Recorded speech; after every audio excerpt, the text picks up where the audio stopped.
Let's speak to the Member of Parliament for Ekwiapim North, Sammi Awuku, to get his thoughts on recent developments in Parliament and the broader economic direction of the country.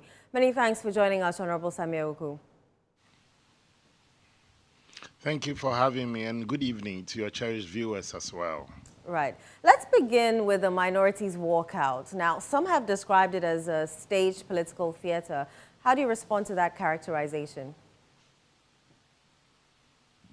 Well, I don't believe that. I believe that within our rights as members of parliament and that of the minority is the exercise of boycott and walkout to also register our displeasure. The issues that we believe can gravely undermine our democratic practice and dispensation. At the heart of our democratic rule is constitutionalism. And we believe that the rerun of the Ablekuma North, the 19 polling stations, was to give the residents and the constituents an opportunity to affirm and restore their representation in the House of Parliament. But that exercise was gravely undermined by widespread violence, voter intimidation, beatings and assault, attacks on innocent civilians and citizens, and the noisy silence of government and that of the various actors within the state machinery, and the coercive use of the state machinery during that Ablekuma North rerun of these 19 polling stations, where we saw young men acting to undermine the process, where we believe that these were political operatives of government. And so once we had not heard anything from government, and we believe that this is part of a coordinated effort to prepare the grounds for future elections and that of eventual 2028, we believe that as members of the minority and determined to also help protect the sanctity of our democracy, we exercise our rights by walking out today during the media review budget presentation by the finance minister, and to also use the opportunity to also petition some 3 major bodies. Right. One, the diplomatic community, where we delivered our petition to the Dean of the Diplomatic Corps at the Lebanese Embassy. Then secondly to the Jubilee House, the seat of government. And then thirdly to the Coalition of the Domestic Elections Observers. Right. And let me use the opportunity to also say a big thank you to the media fraternity who also accompanied the minority, the mighty minority, during the processes today. And it will not end there. We are also going to petition several other bodies as we fight for justice for these victims of Ablekuma North, and to also make that profound statement that violence, the democratization of violence, we believe must stop. Honorable, critics have questioned the timing of the protest, noting that, today was the media budget review. The debate was up while the incident you were highlighting happened over 2 weeks ago. In hindsight, was this the right moment? Well, I'm not too sure about what you mean is right or wrong in terms of timing. I'm not too sure that the government was willing to act. If swift action had been taken, we've had the pictures of these young guys, of these gentlemen, operatives, of these guys, brutally assaulting a woman. You are a woman as well. What was meted out to Hawakumsin could happen to you. And we believe that the woman was only lucky to have survived. We didn't hear from government, not even a cough from the presidency. And there's a president who said he was going to protect each and everyone.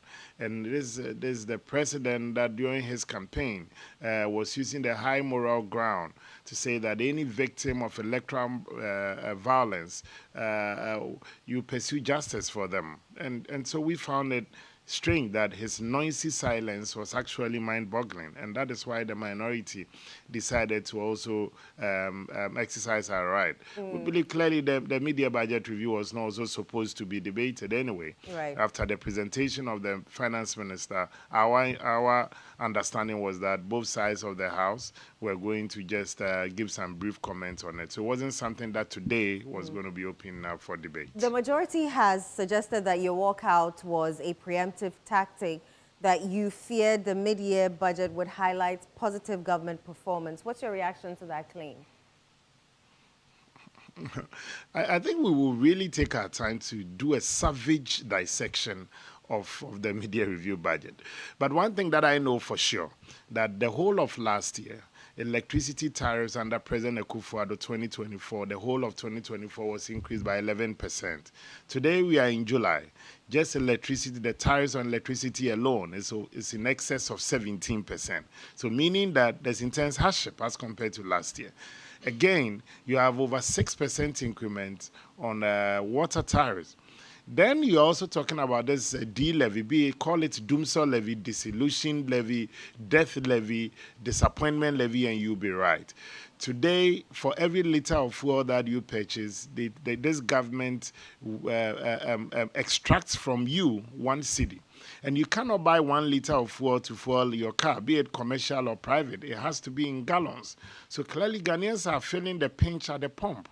Today, if the finance minister is telling us that our economy, the economic figures and indicators are on a sound footing, you have importers and exporters telling you that they are unable to even get the forex to even transact business. We are not the ones saying it. You've had many Ghanaians who are into trade, businesses, and all unable to even transact business because of the unavailability of forex. This same government, again, said they were taking off 1% e-levy. They also promised to take off the COVID levy. The COVID levy is still there.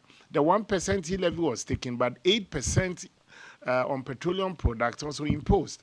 So I see a trend. We have said that this government is a government of 3 things: of PR, of optics, and of settings. So anything that positions them as, doing something, but in actual fact, the pocket economy speaks for itself. The same government said that they were scrapping the fuel allocation for appointees of government. Today we were at Jubilee House. You could see that fuel depot is actually functioning. The fuel depot at Castles, where you have several appointees and these national security operatives and guys and people who don't even qualify to even draw fuel from this vending point, are seriously and actively still drawing fuel. So it's like the Ghanaian is being asked to tighten his or her belt, whilst the government is using elastic around the waist. So we are in an extraordinary situation, and we are going to really have time to dissect this media review budget. But today, our focus were on 2 things: to register our displeasure about the poor handling of the violence, the electoral violence, and that undermined the electoral process in Ablekuma North. And 2, the growing concern, the menace of Galamsey. You have UTAC bearing its teeth. You've had TUC telling government in the face on May Day that the situation has actually worsened. And we also made some strong demands as far as the issue of this Galamsey is concerned. And we indicated that as a matter of urgency, we're expecting the government to also show greater concern in arresting the situation. We believe that a state of emergency, a national state of emergency in all illegal mining zones as per Article 31 of the Constitution. We also expect that the government also publicly and unequivocally as well condemn all forms of illegal mining, regardless of the political affiliations of these perpetrators. And also we expect government, now that they have even a huge majority, to repeal the legislative instrument, if they mean well, of the LI 2462, which has inadvertently enabled illegal mining operations. All right, Honorable Sammi Awuku, we thank you for your time.